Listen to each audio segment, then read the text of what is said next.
Welcome to Unstuck-ish, the podcast about getting free from burnout and stepping into a life that actually lights you up. I'm your host, Laura Cardwell, and around here, we believe transformation isn't about quick fixes or hustle hacks. It's about rewiring your brain, reclaiming your energy, and remembering who you really are. Each episode will dive into the science of the nervous system, the wisdom of human design, and the messy magic of human potential.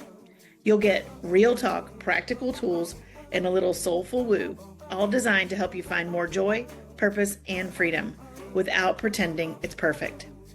Because let's be honest, getting unstuck is rarely a straight line, but with curiosity, compassion, and a little play, we can make the journey a whole lot lighter.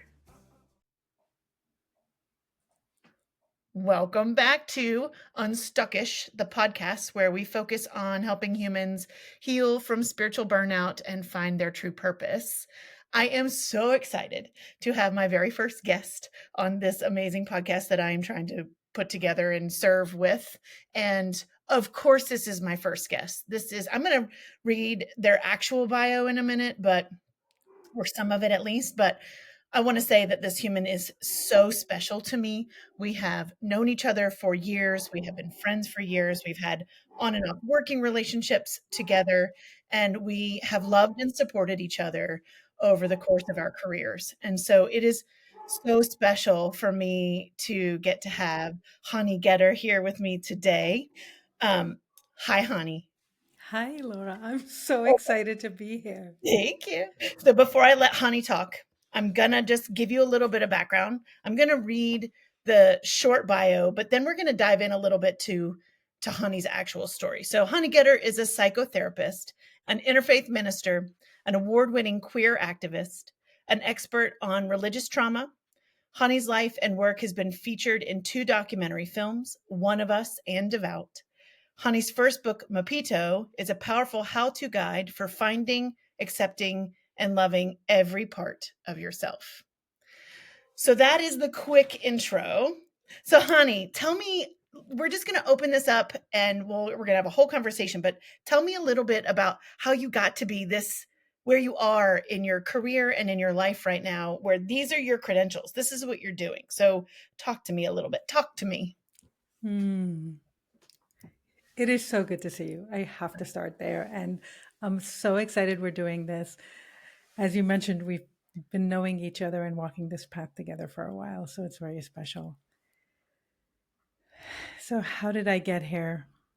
I think we start with that I grew up Hasidic. I grew up a Hasidic Jewish young person, was raised in an environment that was extremely insular.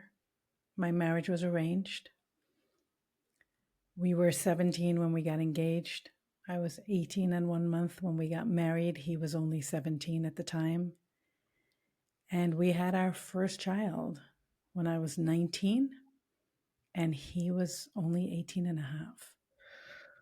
And so we were so young and knew so little.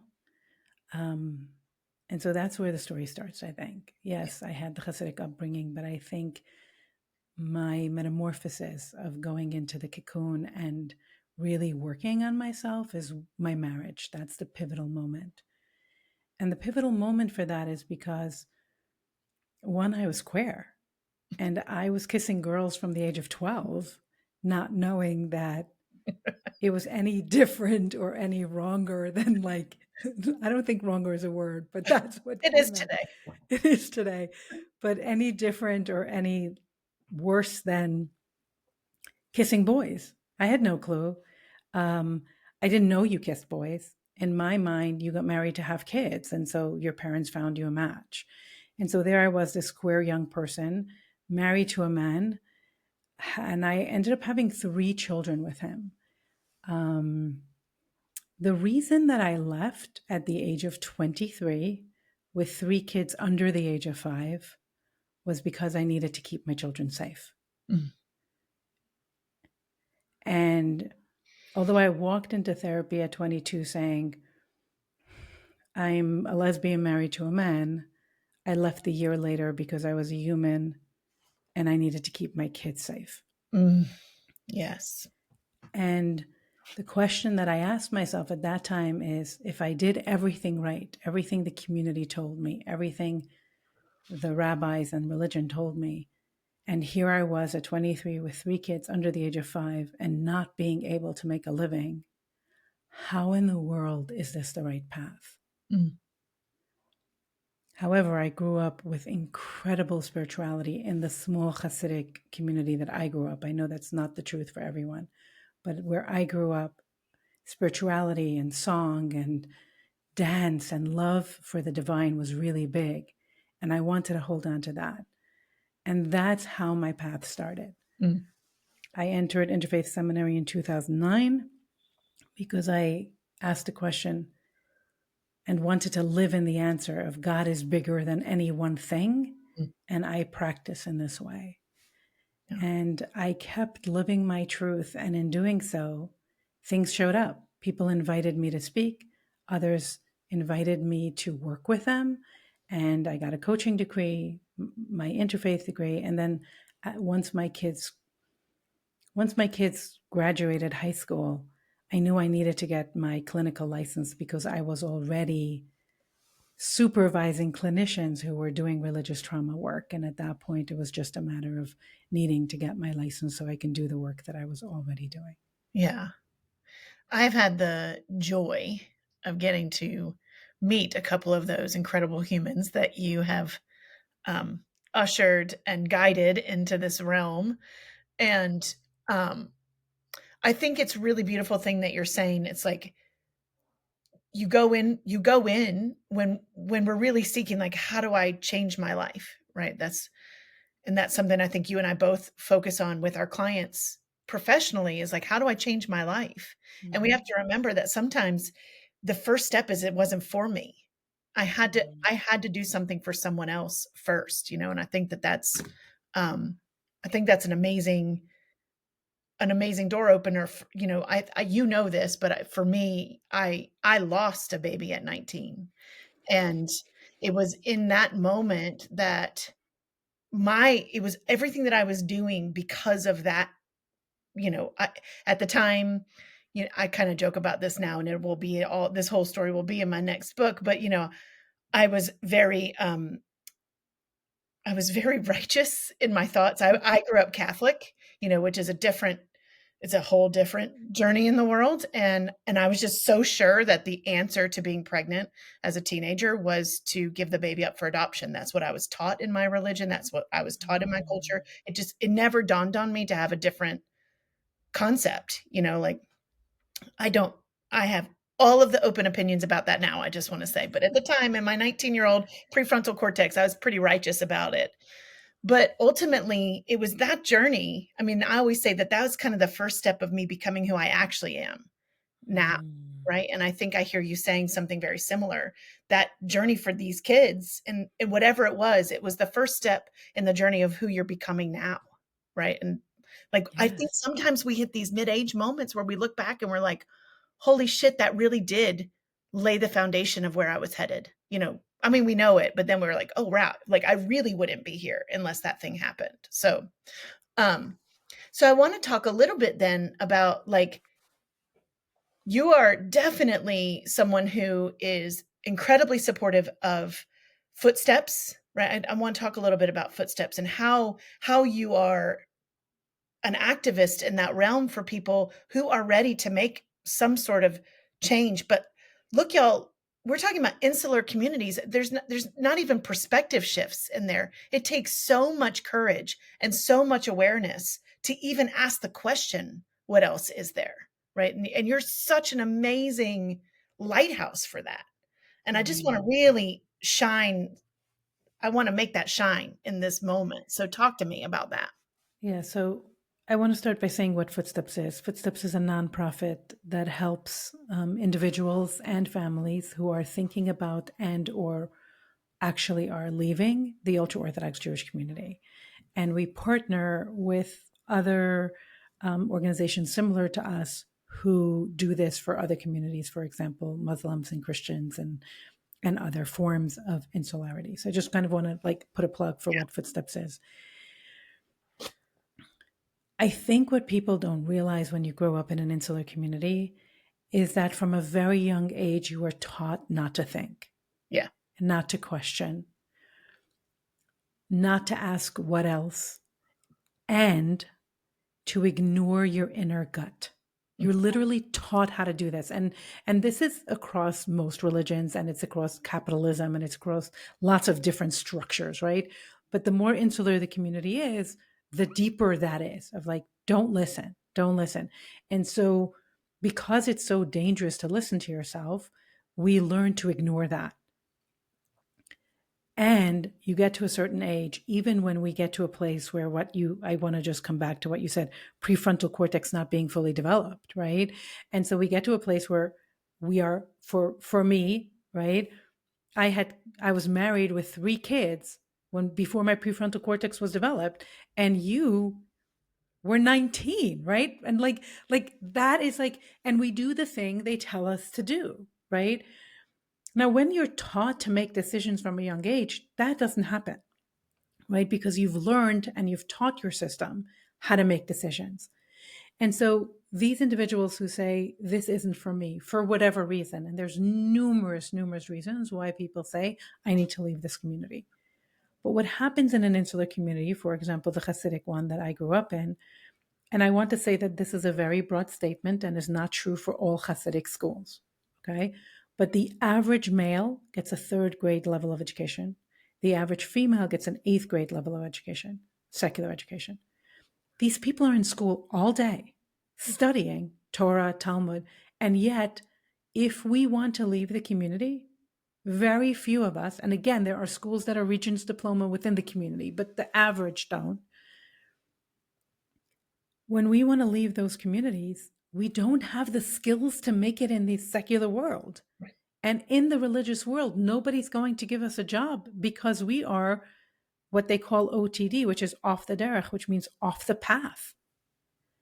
And so it is so important. I remember when I found out about Footsteps, actually, my wife is the one who said to me, can you go volunteer there? That's how it started.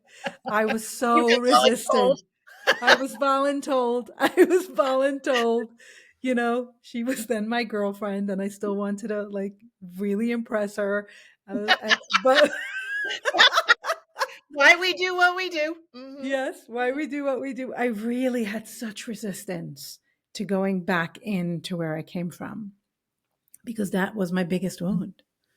Yeah. That is my biggest wound. Yeah. And so I really didn't want to go. And she was like, you should really go and volunteer. Exactly, voluntold. And she said, I'll come with you. So we went to a volunteer thing. And Lonnie, who's still the executive director, now the CEO, came over to me and walked over and said, you're Chani Getter, right? And I said, yeah. And she said, I want to talk to you. And that was my beginning of my journey of working there. I was not ready, but I listened to the call. And I think that that's something I also want to talk about. Yeah. That we as humans don't often know when the call comes. And if we can listen to it and notice it and honor it, it takes us to incredible places.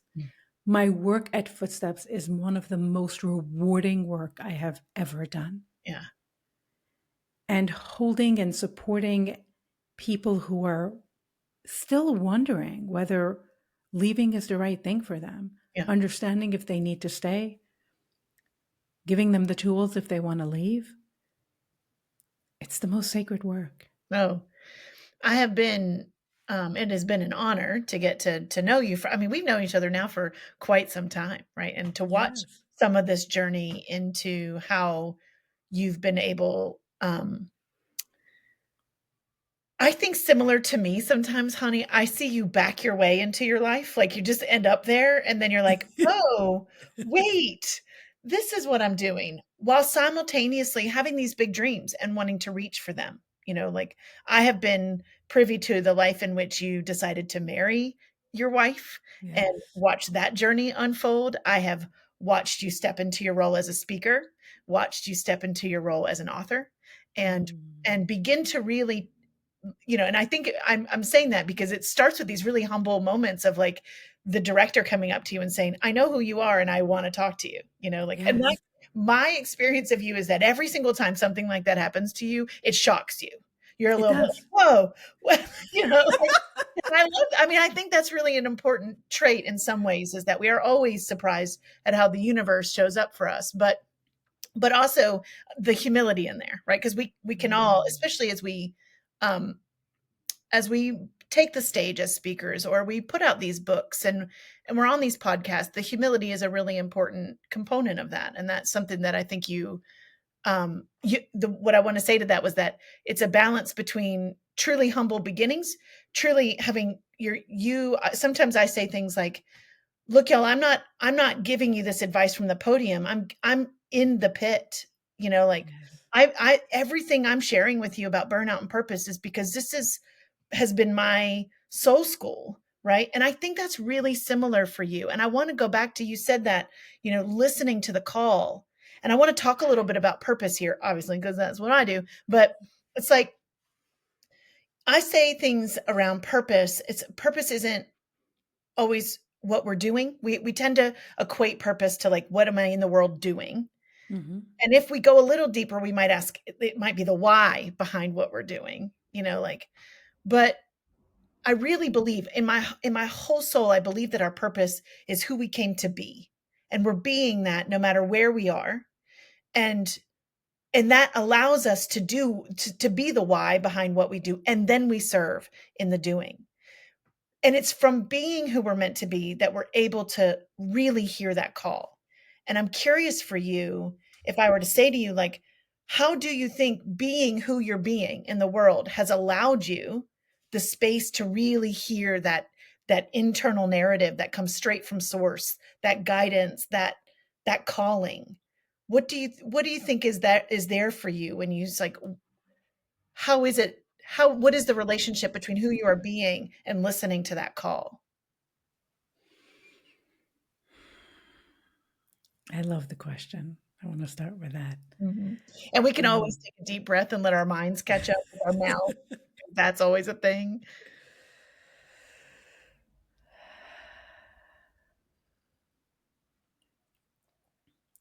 I live fully. Mm. Because of my divorce agreement, I had to raise my children Orthodox. And within Orthodox circles, I walked around as a queer person. Um, there were times when I hid it more in the beginning, but it came to a point I was like, I am not hiding this. And I'd walk in as this gay person in rooms and be the parent. I have a story. Yeah, I My love it. my son was about 14 at the time, so he was a teenager. He wasn't feeling well, and he was in an all boys Orthodox yeshiva, more modern Orthodox, but still Orthodox. And he called me and he said, "Hey, mom, can you come pick me up? I'm not feeling well." And usually, when I went to his yeshiva, I would put a skirt over my pants and I would put like a baseball cap or something on my head because it felt respectful, not because Mm. they ever asked me to, but it felt respectful. And I wanted my children to be in the schools, because of the divorce agreement.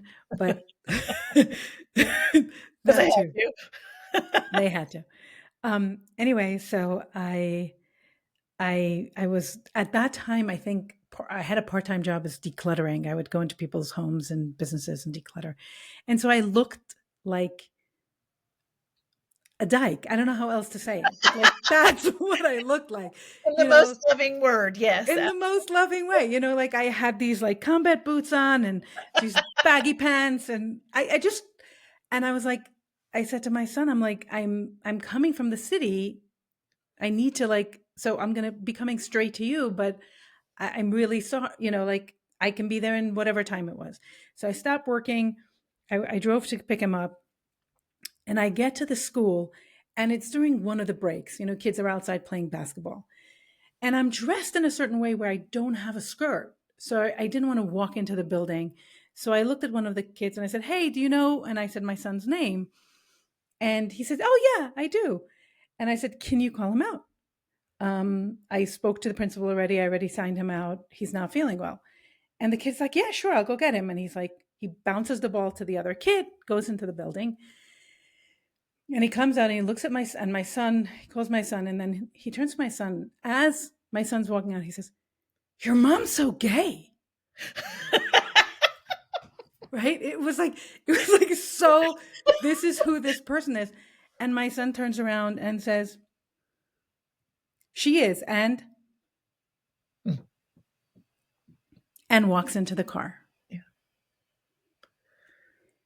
God, at 14, honey. Like Yeah. that's, yeah. Like, But it was because I lived like that, mhm. right? I walked around the world being gay. Yeah. And it wasn't just, I know for different people, queerness is different things, right? But I embodied fully who I was. Mm. And so my son, in his, what was he going to say? Two things happened in that moment. One, you cannot bully someone who owns who they are. And I don't think that kid Mm. meant to bully my son. I really thought he was completely shocked. He had never met a queer person in his life. He lived this Orthodox life and he was like, "Oh my goodness, your mom's so gay." But he didn't mean to bully my kid. Yeah. But if my son had shied away from it, it would be fodder for bullying. And when my son said yes, and in that moment, it owns it. Yeah. And the second thing that happens is when we say yes and, like, what do you want about that? We invite people to step into their own yeses. Yeah. Mm. So good. And that they don't need to hide. Mm-hmm. And I truly believe that living this way, like, it's funny, I never went to the Pride Parade until like 7-8 years ago, because that for me wasn't about being queer. For me, queer living was living my life fully and not hiding who I was in Mm-hmm. any part of my life. And that loudness, even though it was silent, I was a parent. You know, parents do? They run doing cartpool all day and they do homework with their kids and they do grocery shopping. It's not like I was bringing women home in front of my kids. Yeah. They were young. I wasn't going to introduce them to somebody until I was certain. Yeah. But I wasn't hiding who I am. And when we don't hide who we are, the universe invites us to more of it. And we invite everyone around us to live in their truth without saying a single word. Well, I just want to, let's just everybody take a pause, take a breath, and just let that sentence, you know, I think it's so important. Sometimes we hear these incredible sentences that are just wise and dripping with truth, and then we power through them to the next thing, right? And so it's just like really taking that in, that it's, I hear you saying that it's not in some ways, it's not a choice. I'm hearing you say, like, it's just the beingness of who I am. Again, purpose is really like being willing to be who you're meant to be. And when you model that in every moment, it's not modeling from a hierarchy.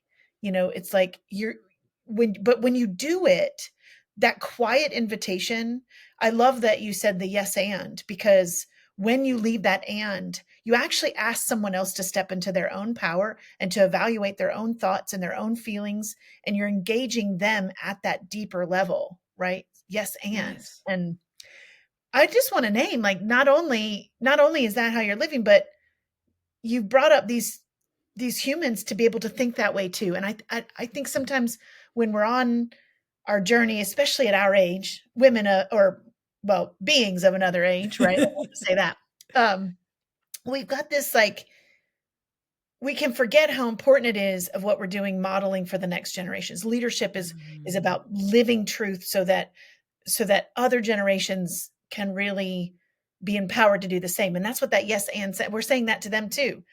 Yes and, Yes. like, and I'm curious then, you've got this work, so I'm going to kind of take that to the next moment, but you've got this work that is this intersection of spirituality, of transformational work, of psychotherapy, and of really helping people, um, just be brave, to be themselves. And so I'm curious how you feel like that work, how does that affect what's happening in the world right now, the way that we see it? I think it's two different pieces. And I'm going to try to remember the second piece, but I'll start with the Yeah. first. It's okay if we don't get back there. It's okay. Yeah. So I think the first piece is that we live in this world in such a divide and in such cancel culture that we forget that we can live in our truth and sit with someone else's truth at the same time. Oof, yes. Snaps for that. Yes. Right? I think so much of my work is allowing people to fully live their truth, embody it, own it, trust it, and then see the truth of someone else, even if it's not their truth, and see the humanity in every human. We cancel people so fast, so quickly. Oh, you did this, forget it. I'm not talking to you. When really in conversation is where healing happens. In owning fully who I am and knowing that no matter what you say, I will not be lost, that I still have me, that I remember that I exist. I'll give you another story for that. So when my kids were really young, we would go visit my parents when they started talking to me. But then again, whatever. Anyway, but we went to visit That's a my different podcast. We'll come back. That's a whole other podcast. But anyway, and my kids were used to dressing very differently than what you wear in my parents' community. And again, because of respect and lots of different things, I felt it was important for my children to learn to move into different places and to actually dress accordingly. But I wanted them to remember who they were. And so my kid, not all of them, but some of my kids would put nail polish on their toes. Others would wear fancy panties. And another one wore like this very cute undershirt. Like they did whatever it was that was like fully who they were. They would go to my parents, cover everything up. And then when they needed to remember who they were because people were talking in Yiddish too fast, or my parents said something that was extremely either homophobic or racist or something, they would go into the bathroom, they would give me a high five, and they would come out and say, I remembered. Yeah. Oh, God. Right. And that remembering, we need to learn how to walk into spaces that, again, I only walk into spaces for certain amounts of time. I don't stay with my family of origin for longer than X amount of time because it's too much. However, because that's the boundary I set for myself. But we need to be able to be in conversations with people who think and live and work completely different than us. And remember that our inner self and our being cannot and will not be taken from us because we're in conversation. I think it's such a poignant moment, right? We are at this crossroads of othering and bunkering, as Brene Brown says. And, one of the things that I talk a lot about in my own work is about what nervous system regulation is. And right now that gets bantered around a lot, nervous system regulation. What is that? And one of the things that I think is really important about nervous system regulation is that we understand when it's dysregulated, it comes from fear. It comes from some other primal emotions too, but fear is the big driver, right? And so, but it's, there's kind of this talk right now, this push that nervous system regulation means emotional regulation in a way that is like making people play small. Like you're not supposed to have an emotion. Like your nervous system is totally regulated when you can just be calm and peaceful all the time. And that is bullshit. We're human. 100%. We're supposed to, a regulated nervous system is really about our ability to actually feel emotions safely. Right. But when we can do that, when we can make space to feel our own emotions and be present to them and really understand that, the power in that is not about us. It's about our ability to sit with someone else's emotional response and not let it take us under and not let us, it's relational. A regulated nervous system regulates other nervous systems in the room. And it leaves the safety of difference. We are meant to be different. We are meant to think different. We're not meant to harm each other. And I am not a proponent of any kind of harm, but just because you're angry doesn't mean I'm not safe. I know how to be safe and I can be with your anger. And you're saying something really similar. It's like, I know how to be me and I can let you be you and I can show up in the most respectful way. And I think that that's actually I just want to, I'm going to put a plug in here for you and your book for a minute, because that's a really beautiful segue. Because it's like, the world is not about learning who we are meant to be and just stopping there. The world is about learning who I am meant to be and then showing up in the world, in conversations, in relationship, in service to something much bigger than myself. And your book, Mapito, is an incredible example of different humans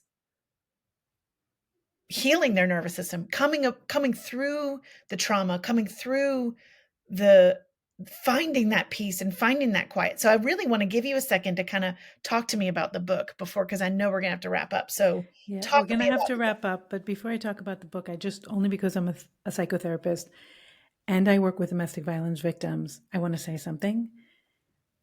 Staying in relationship where there's actual violence, even if it's emotional violence, none of us need to do that. Right. I just needed to like, yes to everything you just said. Yes. And And let's be clear. Yes. let's be clear. Yes. Okay. Just needed to like plug that only because it's Yes. important to like name that.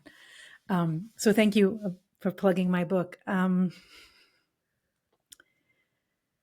My book invites people to sing the song of their own soul. Mm. And each one of us have a different song. It invites us to listen to the others, but most importantly, to sing our own song. And when we sing our own song, we can hear the others.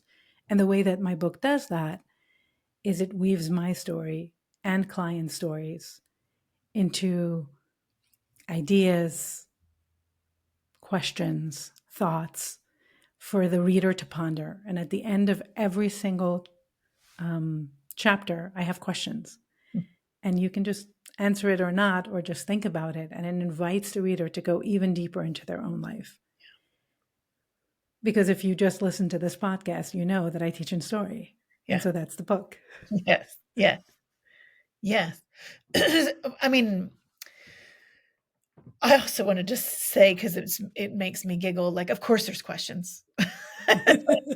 If you know Hani at all, it's to know that Hani has a question. So, Always. yeah, right. Like, which I believe that curiosity is the way forward for the rest of the world. I mean, I do believe it's one of the major characteristics of true leadership, and our ability, if we're asking more questions, it is always opening the door for either our own growth, someone else's growth, or connection. And I think that you're someone, that book, which I had the honor of getting to read early, and then and being a part of that process with you. And it is such a powerful book. I still give it to clients because I think there's a lot of personal growth books or spiritual growth books out there that teach, including mine, and I'm putting mine in this category, but not necessarily through story, not necessarily through, and I think that we learn through story. So I think it's just a really powerful, it's a powerful guide for anyone who is really seeking and has questions, and so And because you're sitting here, I'm going to say that so much of my book being birthed into the world is because you believed in it. And it was what? a journey, wasn't it, honey? What did you say? I didn't hear. I said it was a journey, wasn't it? Oh yeah, it really, really I'm was. gonna call Honey out for just a second, because we would get on our Zoom calls and we would sit there and I'd be like, "Are you writing?" And she'd be like, they'd be like, "F writing," whatever. It was like whatever, just the constant frustration that they had to go through in this metamorphosis of becoming an author. Honey has always been a writer, but becoming an author is a totally different journey. And it was making you face something, I think, that, again, that humility of who you are with the need to share. It was like there was just some deeper stuff there. And so I mean, it's kind of funny. We can just, oh, my TV just turned on. Let me just fix that real quick. So I just want to name, like, it was beautiful to get to watch and to be with you through that journey. So yes. Yeah. Yes. And even and in some ways for you too, because I know you've always wanted to be a writer and an author, and to have that tap on the shoulder when that woman came up to you and said, "Hey, do you have a book deal?" Like, that is the magic Yeah. of living in the moment Yeah. and listening to our call and being who we are in the world. Yeah. Okay, so I'm going to ask you my question that I'm going to end every podcast with, even though I think we're maybe going to have a couple more episodes at some point. But so in this season of your life, honey, what does purpose mean to you?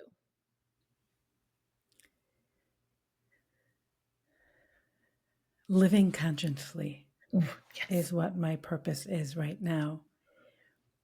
It is noticing the moments, not getting lost in the news or social media or somebody's drama, but really walking in the street, looking people in the eyes, saying good morning, good evening, good night, being in the grocery store and noticing who's around me, seeing those in need and handing out maybe, protein bars, like just being in and living consciously and seeing what is happening without turning away and without catastrophizing it online, Yeah. like really being with what is happening. I love that answer. I love it.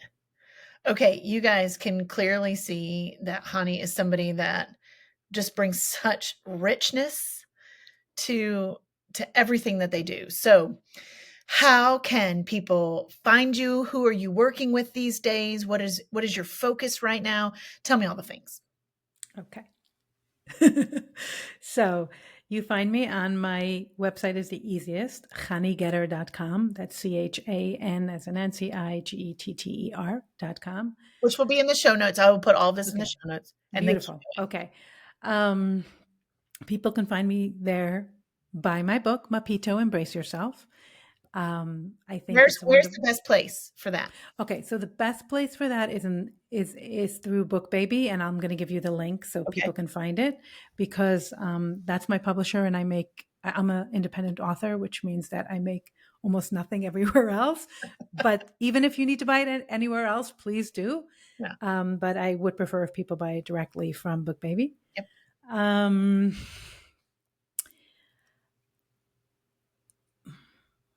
I work with three main groups of people. Just because these are the people that come, but I Yeah. work with anybody really, but I will not work with anybody under 25. I just want to name that. You want full prefrontal cortexes. I want full prefrontal cortex, exactly. It's interesting. I have a colleague who will say, "Give me a teenager over a screaming couple anytime," and I say, "No. I'm the opposite. Give me a screaming couple over a teenager anytime." So anyway, but I will work with anyone over 25. In New York, my license is in New York, New Jersey, and I'm working on California. So within the month, I should have California as well. So here are the groups of people I usually work with. One is people who identify as LGBTQIA+.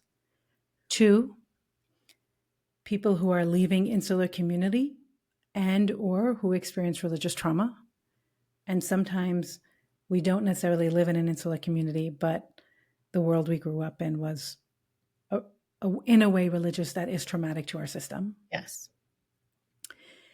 And three are individuals who are grieving any kind of loss, life in general, and or people that they've lost. And those are kind of the three groups of people that I tend to work with primarily. Yeah. You're such a gift to those spaces. I think because like what I said earlier, you are someone who is sharing your wisdom from the pit, that you've really there's no pretentiousness there, there's no hierarchy there, there's no guru necessary. There's just, look, y'all, I've been here. And so what an incredible gift, that in realms that I think have very few voices that really get them, because I think there's a lot of advice out there that doesn't come from any kind of lived experience. And so what a gift you are.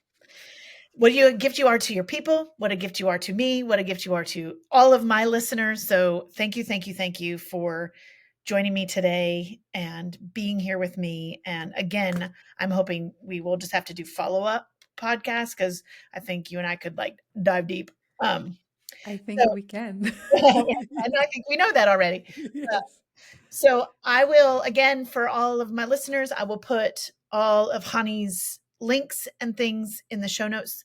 Please, please, please, right now, I'm asking you to do two things. I'm asking you to go find Hani on any kind of social media on the Hani's newsletter, which you can get to right from the website, and sign up, because this is one brilliant human who is always sharing anything I ever receive in my inbox or anywhere is rich. I mean, rich is the right word. You know, it's just got so much depth to it. So do it right now. I'm asking you to do it right now. And then the second thing I'm asking you to do right now is go get Hani's book, Mapito, from Book Baby. And again, I think you can do that right from your website. Did you just say that? Mm-hmm. Yeah. Okay. And then like, follow, subscribe, do all the things to Unstuck-ish so that we can get our brilliant voices out into the world where we can support the most people in the best way possible. So thank you for joining us today, and we'll see you next time. Thank you for having me.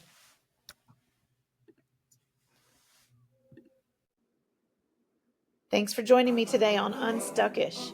If this conversation sparks something for you, imagine what we could uncover when we look directly at your unique blueprint. That's exactly what we do in my chart chats. They're part chart reading, part psychic session, part soul strategy. Basically, you bring the question, and together we'll call on your design, your guides, and your intuition to get the answers you've been craving. You don't have to keep wandering in the fog, y'all. Book your chart chat and let's find the clarity, direction, and soul deep yes you've been looking for. And if you haven't gotten your copy yet, Unstuck Yourself, Thrive Beyond Burnout, and Find Your True Purpose is now available for pre-order. Get your copy today at unstuckyourselfbook.net. Remember, getting unstuck isn't about perfection. It's about movement, alignment, and finding joy along the way. Until next time, stay curious, stay kind, and stay a little unstuck-ish.